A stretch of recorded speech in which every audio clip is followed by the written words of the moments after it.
क्या होगा अगर मैं आपको बताऊं कि आधुनिक यूनानी अपने प्राचीन पूर्वजों के आनुवंशिक रूप से अधिकांश यूरोपीय लोगों की तुलना में अधिक करीब हैं? पूरे महाद्वीप में जनसंख्या को बार बार पुनर्गठित किया गया, प्रवासन, विजय और साम्राज्यों द्वारा। लेकिन यूनान में डीएनए की कहानी अलग है। पहले किसानों से जो एजियन में चले गए, माइसीनी के योद्धाओं तक, एथेंस और स्पार्टा में रहने वाले लोगों तक, आनुवंशिक धागा कभी नहीं टूटा।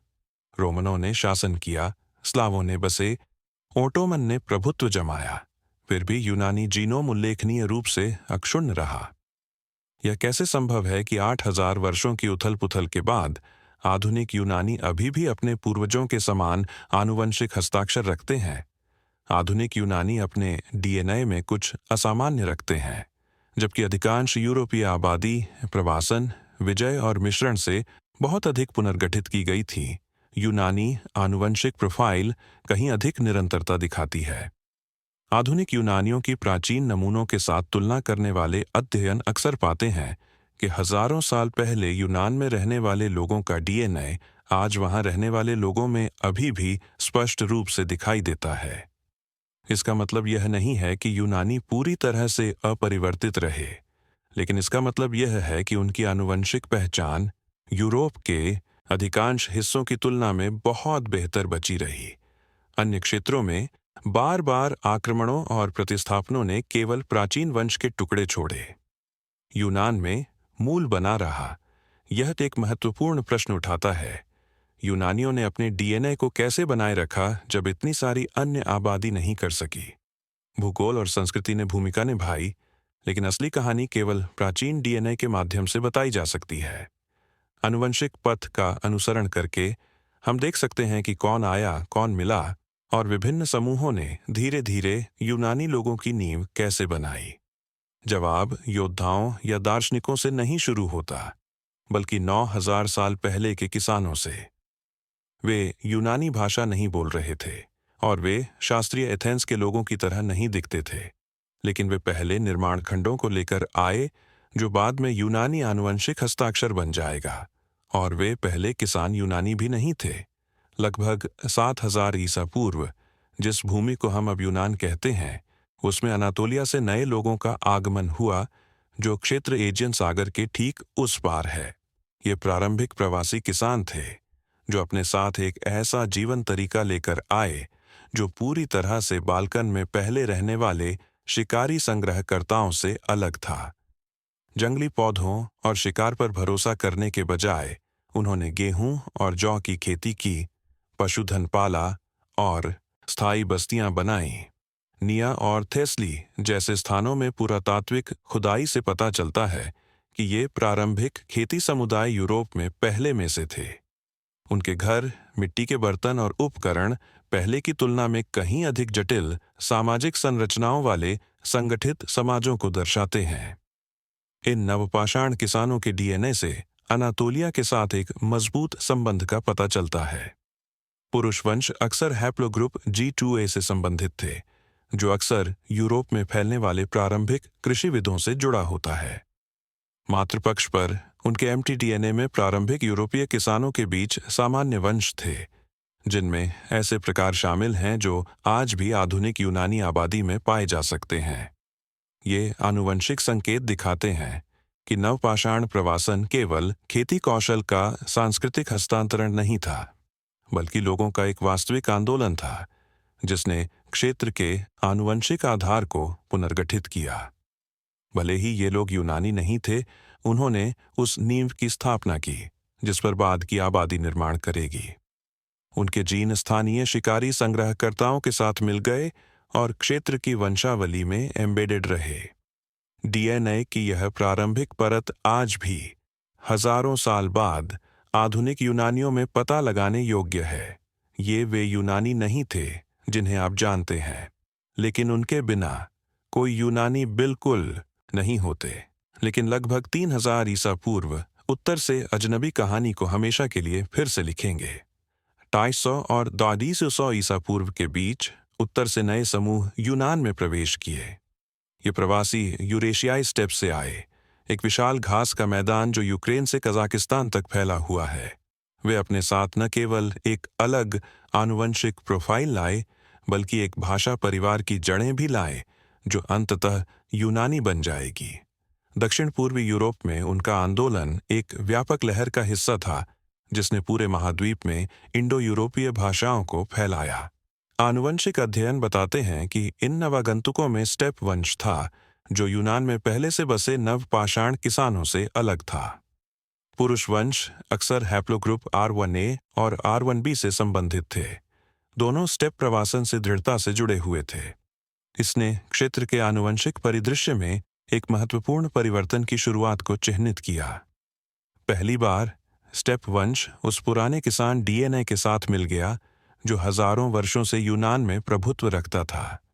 इस मिश्रण ने नवपाषाण आधार को मिटाया नहीं, इसके बजाय इसने एक नई संकर आबादी बनाई। एक तरफ पहले किसानों की गहरी निरंतरता थी, दूसरी ओर स्टेप से जीन और संस्कृति का ताज़ा जलसेक था। भाषाविद मानते हैं कि इस मिश्रण प्रक्रिया के दौरान प्रोटो यूनानी यूनानी भाषा के पूर्वज का जन्म हुआ। यह अचानक परिवर्तन नहीं था, बल्कि एक क्रमिक बदलाव था, क्योंकि समुदाय मिल गए, अंतर्विवाह किया और परंपराओं का आदान प्रदान किया। आनुवंशिक दृष्टिकोण से यह अवधि महत्वपूर्ण मोड़ है।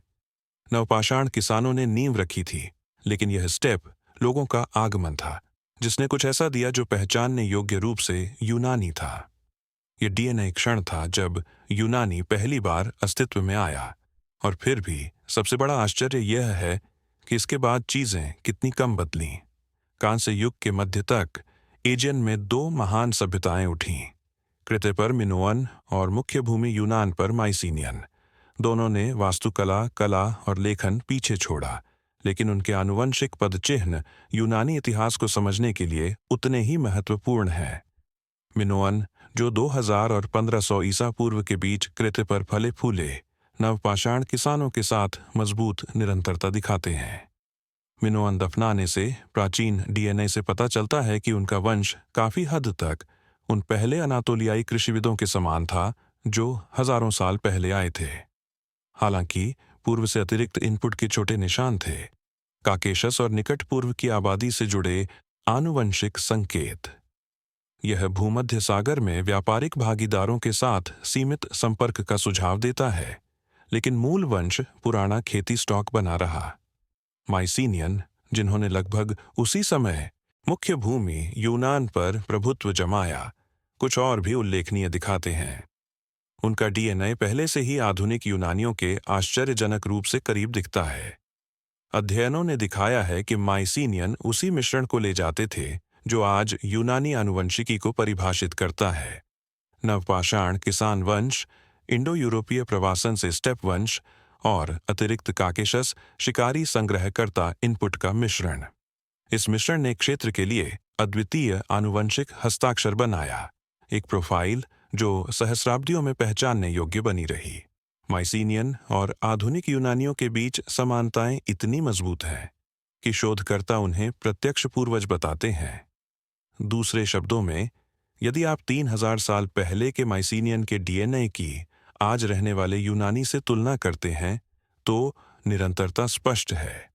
जबकि यूरोप के अन्य हिस्सों को नए प्रवासन द्वारा बार बार पुनर्गठित किया गया था, यूनान ने इस विशिष्ट आनुवंशिक मिश्रण को बनाए रखा। यह अवधि एक महत्वपूर्ण सत्य भी प्रकट करती है। निरंतरता का मतलब अलगाव नहीं है।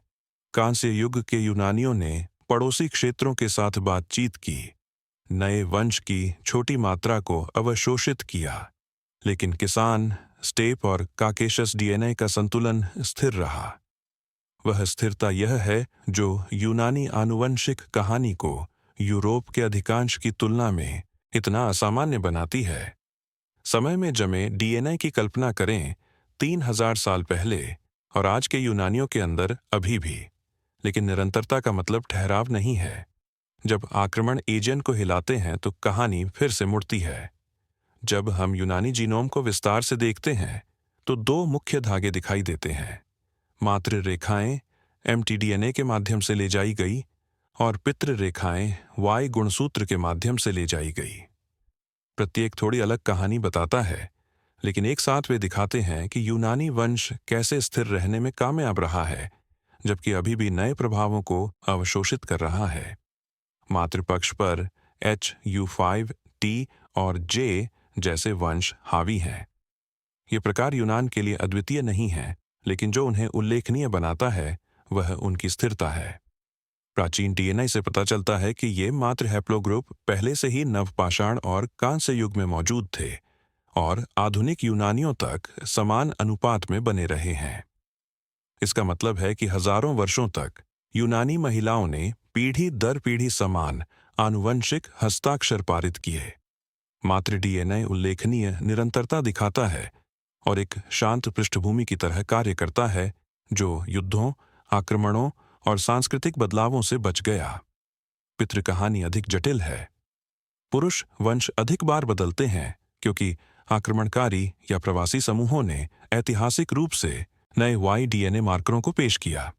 यूनान में मुख्य पितृ हैप्लोग्रुप में E1B1B, R1A, R1B, J2 और I2 शामिल हैं।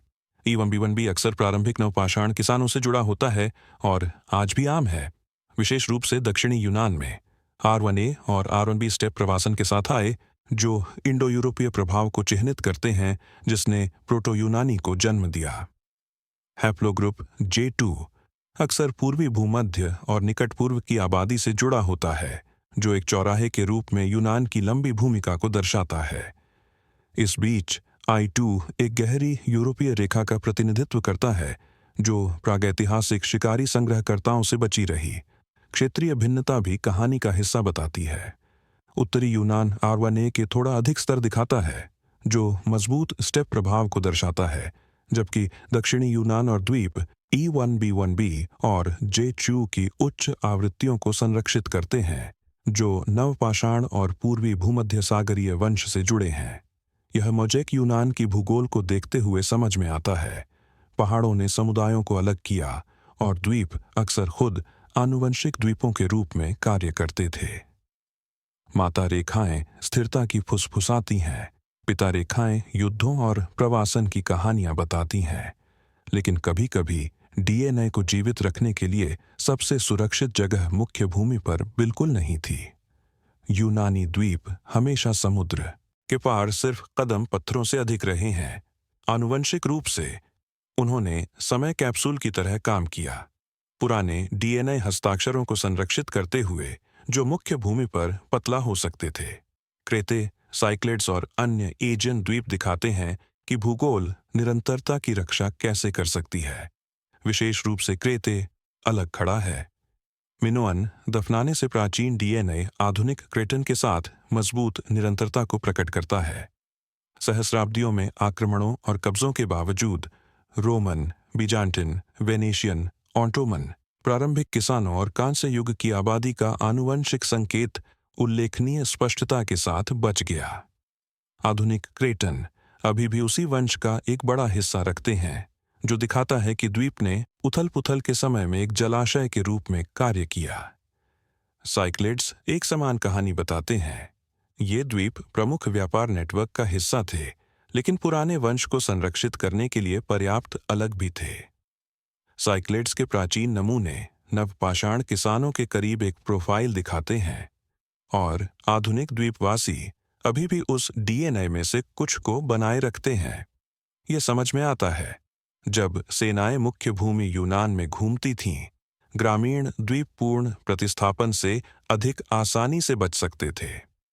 आनुवंशिक अध्ययन यह भी दिखाते हैं कि द्वीप मुख्य भूमि पर देखे गए चरम उतार चढ़ाव को सुचारू करते हैं, जबकि मुख्य भूमि की आबादी कभी-कभी आक्रमणकारियों द्वारा पेश की गई नई पितृवंशों के कारण बदल गई।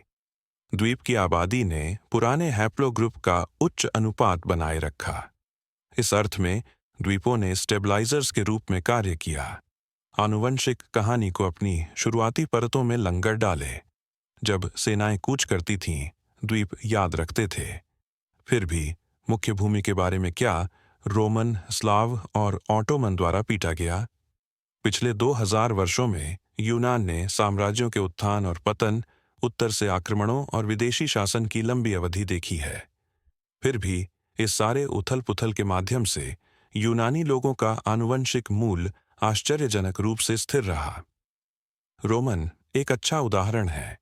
रोम ने दूसरी शताब्दी ईसा पूर्व में यूनान को जीत लिया और सदियों तक इस पर शासन किया। लेकिन जबकि सांस्कृतिक प्रभाव बहुत बड़ा था, कानून, प्रशासन और रोमन नागरिकता, आनुवंशिक प्रभाव न्यूनतम था।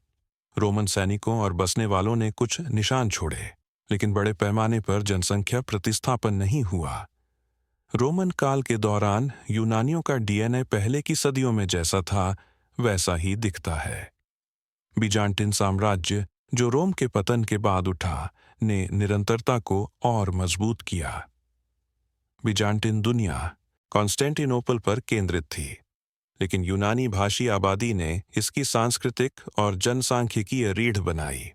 यूनानी आनुवंशिकी को बाधित करने से दूर, बीजान्टिन सदियों ने अतीत और वर्तमान के बीच संबंध को मजबूत किया। साम्राज्य की प्रशासन की प्रणाली, रूढ़िवादी पर इसकी निर्भरता और स्थानीय समुदायों की मजबूत पहचान ने व्यापक जनसांख्यिकीय बदलावों से आबादी को बचाने में मदद की। प्रारंभिक मध्ययुगीन काल में स्लाविक प्रवासन ने उल्लेखनीय आनुवंशिक योगदान लाया, विशेष रूप से उत्तरी यूनान में। प्राचीन डीएनए और आधुनिक नमूने बताते हैं कि स्लाविक वंश यूनानी जीन पूल का लगभग 10-20% बनाता है, मैसेडोनिया और थेस्ली में उच्चतम स्तर के साथ। हालांकि मध्य और पूर्वी यूरोप की तुलना में प्रभाव सीमित था, जहां स्लाविक वंश हावी है। यूनान में मौजूदा आबादी ने नवागंतुकों को अवशोषित किया और समग्र आनुवंशिक प्रोफाइल स्लाविक की तुलना में अधिक यूनानी रही। ऑटोमन ने कई सदियों तक यूनान पर शासन किया, लेकिन एक बार फिर उनकी आनुवंशिक छाप कई लोगों की धारणा से कहीं अधिक छोटी है। जबकि सांस्कृतिक और राजनीतिक नियंत्रण पूर्ण था, बड़े पैमाने पर जनसंख्या मिश्रण उस स्तर पर नहीं हुआ जो यूनानी जीनोम को पुनर्गठित कर सके। आधुनिक आनुवंशिक अध्ययन पुष्टि करते हैं कि तुर्की और मध्य पूर्वी वंश मौजूद हैं, लेकिन बहुत कम अनुपात में। ऑटोमन सदियों ने डीएनए की तुलना में भाषा उधारी, वास्तुकला और प्रशासन में अधिक प्रभाव छोड़ा। यूनान ने इतनी निरंतरता बनाए रखने में कैसे कामयाबी हासिल की, जब यूरोप के इतने सारे क्षेत्रों को बाहरी आबादी द्वारा परिवर्तित किया गया था? भूगोल ने केंद्रीय भूमिका निभाई। मुख्य भूमि के ऊबड़ खाबड़ पहाड़ों ने प्राकृतिक बाधाएं बनाई, जिसने आक्रमणकारियों के प्रसार को सीमित किया। क्रेते और साइक्लिड्स जैसे द्वीप, जैसा कि पहले चर्चा की गई है, पुराने डीएनए के जलाशयों के रूप में कार्य करते थे। धर्म भी मायने रखता था। रूढ़िवादी चर्च ने एक एकीकृत पहचान चिह्नक के रूप में कार्य किया, स्थानीय समुदायों को परंपराओं को संरक्षित करने, अपने अंतर अंतर्विवाह करने और सांस्कृतिक और आनुवंशिक कमजोर पड़ने का विरोध करने में मदद की। साम्राज्य गिरे, आक्रमणकारी आए और चले गए, लेकिन यूनानी डीएनए ने अपनी जमीन पर खड़े रहे और सबूत आधुनिक कोशिकाओं के भीतर सूक्ष्म उंगलियों के निशान में छिपा है। यूनानी आनुवंशिक निरंतरता की कहानी और भी स्पष्ट हो जाती है जब हम आधुनिक डीएनए के भीतर विशिष्ट मार्करों को देखते हैं। ये छोटे विवरण पीढ़ियों में लिखे गए हस्ताक्षरों की तरह हैं, जो आज के यूनानियों को उनके प्राचीन पूर्वजों से जोड़ते हैं। एक उदाहरण लैक्टेज दृढ़ता है, वयस्कता में दूध को पचाने की क्षमता। यूरोप में यह लक्षण असमान रूप से फैला, उत्तर में उच्च आवृत्तियों और दक्षिण में कम के साथ। यूनान में लैक्टेज दृढ़ता एलील्स का वितरण एक अनूठे पैटर्न का अनुसरण करता है, जो स्टेप वंश और स्थानीय अनुकूलन दोनों को दर्शाता है। यह दिखाता है कि प्राचीन आनुवंशिक प्रभावों ने यूनानी आबादी के लिए विशिष्ट तरीकों से आधुनिक लक्षणों को कैसे आकार दिया। प्रतिरक्षा प्रणाली के जीन एक और सुराग प्रदान करते हैं। अध्ययन दिखाते हैं कि यूनानी प्रतिरक्षा संबंधित वेरिएंट रखते हैं, जो सीधे प्राचीन नवपाषाण किसानों और कांस्य युग की आबादी से पता लगाए जा सकते हैं। इन एलील्स ने स्थानीय बीमारियों से बचाने में मदद की और हजारों वर्षों तक मूल्यवान बने रहे। उनका अस्तित्व प्रदर्शित करता है कि प्राचीन डीएनए ने लचीलेपन और स्वास्थ्य को उन तरीकों से कैसे आकार दिया जो आज भी दिखाई देते हैं। अन्य मार्कर वंश के टाइम स्टैम्प की तरह कार्य करते हैं। आनुवंशिक अध्ययन अक्सर यूनानियों में दुर्लभ वेरिएंट की पहचान करते हैं, जो माइसीनियन और यहाँ तक कि पहले की आबादी के प्राचीन नमूनों के साथ साझा किए जाते हैं। ये मार्कर यूरोप में व्यापक नहीं हैं, लेकिन यूनान के भीतर अलग रहते हैं, जो उन्हें निरंतरता का स्पष्ट सबूत बनाते हैं। यह आपकी अपनी डीएनए पर अपनी दादी की लिखावट खोजने जैसा है। लेकिन पड़ोसियों के बारे में क्या उन्होंने यह समान कहानी साझा की? साथ साथ रहने का मतलब हमेशा समान पूर्वजों को साझा करना नहीं होता है। आधुनिक यूनानी अल्बानियाई, उत्तरी मैसेडोनियाई, बल्गेरियाई और तुर्क के रूप में यूरोप के एक ही कोने पर कब्जा करते हैं, लेकिन आनुवंशिकी से पता चलता है कि उनका इतिहास समान नहीं है। उत्तरी मैसेडोनिया और बुल्गारिया के लोगों को लें। उनकी भाषाएं स्लाविक हैं और उनका डीएनए महान स्लाविक प्रवासन के भारी निशान रखता है, जो लगभग 500 साल पहले शुरू हुआ था। आनुवंशिक परीक्षण दिखाते हैं कि उत्तरी मैसेडोनियाई और बल्गेरियाई पूर्वी यूरोपीय लोगों के साथ निकटता से समूहित होते हैं। वे R1A वंश के उच्च स्तर और स्लाविक विस्तार से जुड़े अन्य मार्कर रखते हैं। इसके विपरीत यूनानी, यहाँ तक कि उत्तरी क्षेत्रों में भी प्राचीन एजियन आबादी के साथ कहीं अधिक निरंतरता बनाए रखते हैं। जब आनुवंशिकीविद उन्हें एक चार्ट पर प्लॉट करते हैं, तो यूनानी लगातार अपने स्लाविक भाषी पड़ोसियों की तुलना में इटालियंस जैसे दक्षिणी यूरोपीय लोगों के करीब समूहित होते हैं। अल्बानियाई एक दिलचस्प मामला है। वे यूनानियों के साथ कुछ बहुत पुरानी जड़ें साझा करते हैं, क्योंकि दोनों समूह आंशिक रूप से नवपाषाण किसानों और बाल्कन की कांस्य युग की जनजातियों से उतरते हैं। लेकिन समय के साथ अल्बानियाई ने अपनी अलग आनुवंशिक पहचान बनाई। वे J2B, L283 और H12 जैसे दुर्लभ उपप्रकारों जैसे हैप्लोग्रुप की उच्च आवृत्तियों को रखते हैं। ये यूनान में बहुत कम आम है, जो इसके बजाय स्टेप, नवपाषाण और एजियन वंशों का एक मजबूत मिश्रण दिखाता है। आनुवंशिक मानचित्रों पर अल्बानियाई एक अलग समूह के रूप में दिखाई देते हैं, संबंधित लेकिन अलग, यह दिखाते हुए कि साझा भूगोल हजारों वर्षों में बने अंतर को मिटा नहीं देता है। आधुनिक तुर्क सबसे तेज विपरीतता दिखाते हैं। उनका डीएनए प्रभावों का एक मोज़ेक है। अनातोलियन, मध्य पूर्वी, दक्षिण एशियाई और महत्वपूर्ण रूप से मध्य एशियाई। यह अंतिम घटक तुर्की समूहों से आता है, जो मध्यकालीन काल के दौरान अनातोलिया में चले गए। यूनानी लगभग पूरी तरह से इस मध्य एशियाई वंश की कमी रखते हैं। इसके बजाय उनका डीएनए दृढ़ता से यूरोपीय और भूमध्यसागरीय बना हुआ है। यहाँ तक कि तटीय तुर्की में, जहाँ यूनानी उपनिवेश कभी फले फूले, आज का आनुवंशिक हस्ताक्षर उन बाद के तुर्की प्रवासन द्वारा भारी रूप से आकार दिया गया है। चार्ट और अध्ययन बार बार एक ही परिणाम दिखाते हैं। यूनानी इटालियंस और अन्य दक्षिणी यूरोपीय लोगों के साथ एक तंग समूह बनाते हैं, न कि अपने तत्काल बाल्कन या अनातोलियन पड़ोसियों के साथ। भूगोल ने उन्हें करीब लाया, इतिहास ने उनकी संस्कृतियों को एक साथ बांध दिया, लेकिन डीएनए एक अलग कहानी बताता है। तो क्या यह साबित करता है कि आधुनिक यूनानी वास्तव में एथेंस और स्पार्टा के वारिस हैं?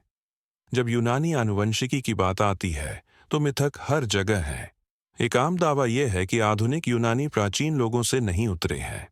डीएनए सबूत सीधे इसे खारिज करता है। अध्ययन लगातार दिखाते हैं कि आधुनिक यूनानी माइसीनियन, मिनोअन और यहाँ तक कि एजियन की नवपाषाण आबादी के साथ उल्लेखनीय निरंतरता साझा करते हैं। एक और मिथक कहता है कि स्लाविक प्रवासन ने यूनानी आबादी को बदल दिया, जबकि स्लाविक वंश वास्तविक है, विशेष रूप से उत्तर में, यह केवल एक अल्पसंख्यक हिस्सा बनाता है, अधिकतम लगभग 10 से 20%। मूल यूनानी डीएनए बरकरार रहा। स्टेप, किसान और एजियन वंश नींव बनाते रहे। तीसरी गलतफहमी यह है कि ऑटोमन शासन की सदियों ने यूनानियों को आनुवंशिक रूप से तुर्की छोड़ दिया। फिर विज्ञान असहमत है। आधुनिक आनुवंशिक परीक्षण यूनानी डीएनए में बहुत कम मध्य एशियाई या अनातोलियन तुर्की इनपुट दिखाते हैं।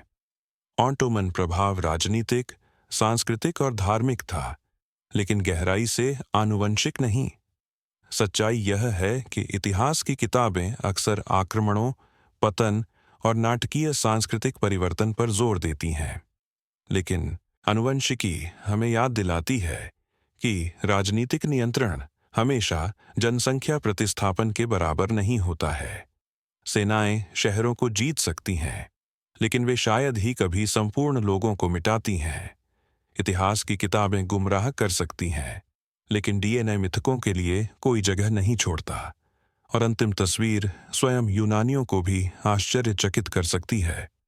यूनानियों की आनुवंशिक कहानी 8000 से अधिक वर्षों में फैली हुई है। यह अनातोलिया से आने वाले नवपाषाण किसानों के साथ शुरू होती है, कृषि और बसे हुए जीवन की नींव लाते हुए। यह स्टेप प्रवासन के साथ जारी रहती है, जिसने इंडो यूरोपीय भाषाओं को पेश किया और प्रोटो यूनानी आबादी बनाई। कांस्य युग तक मिनोन और माइसीनियन पहले से ही आनुवंशिक मिश्रण को ले जा रहे थे, जो आज भी यूनानियों को परिभाषित करता है। आक्रमणों, साम्राज्यों और सदियों की उथल-पुथल के पार वह निरंतरता मजबूती से बनी रही। भूगोल ने अपनी भूमिका निभाई। पहाड़ों और द्वीपों ने पूर्ण पैमाने के प्रतिस्थापन से समुदायों को बचाया। संस्कृति और धर्म ने एक और ढाल प्रदान की, लोगों को अपनी पहचान संरक्षित करने और अपने समूह के भीतर अंतर्विवाह करने में मदद की। यहाँ तक कि जब बाहरी लोग आए, स्लाव, रोमन, ऑटोमन, उनके आनुवंशिक योगदान को अवशोषित किया गया, बजाय मौजूदा आबादी को अभिभूत करने के। आधुनिक विज्ञान साबित करता है कि कुछ लोगों ने हमेशा संदेह किया, यूनानी अपने अतीत से कटे हुए नहीं हैं, बल्कि सीधे इससे जुड़े हुए हैं। उनका डीएनए एक जीवित रिकॉर्ड है, जो आज के लोगों को प्राचीन एथेंस, स्पार्टा और क्रेते से जोड़ता है। साथ ही निरंतरता का मतलब समानता नहीं है। संस्कृति, भाषा और राजनीति कई बार बदल गई, भले ही आनुवंशिक रीढ़ टिकी रही। जब आप यूनानी डीएनए में देखते हैं, तो आप केवल जीन नहीं देख रहे हैं, आप समय ही देख रहे हैं। हर मार्कर, हर वंश एक कहानी में एक धागा है, जो हजारों साल पहले शुरू हुआ और आज भी सामने आ रहा है। तो अगली बार जब कोई पूछे कि क्या आधुनिक यूनानी अपने पूर्वजों के वारिस हैं, तो जवाब उनकी कोशिकाओं में ही लिखा है, हाँ।